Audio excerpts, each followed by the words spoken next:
Moi, j'ai besoin de travailler dans le silence et ne pas être dérangé pendant mon travail. Ça part en fait d'une rencontre un petit peu au hasard sur le marché médiéval de Lusignan, où j'ai rencontré une vitrailliste avec qui j'ai partagé un moment en découpant du verre, en assemblant des morceaux de verre, et je me suis rendu compte que c'était une matière qui me plaisait.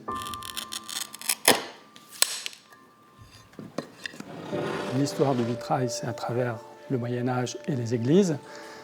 Mais ensuite, ça s'est beaucoup développé au sein des châteaux, donc des vitraux civils. Et ça s'est à nouveau redéveloppé au moment de l'Art Nouveau, à la fin du 19e, puis avec l'Art déco.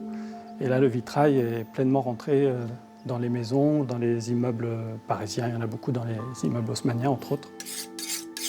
Il n'y a pas de journée type, puisqu'en fait, lorsqu'on fait un vitrail, que ce soit de la restauration ou une création, il y a beaucoup d'étapes à suivre.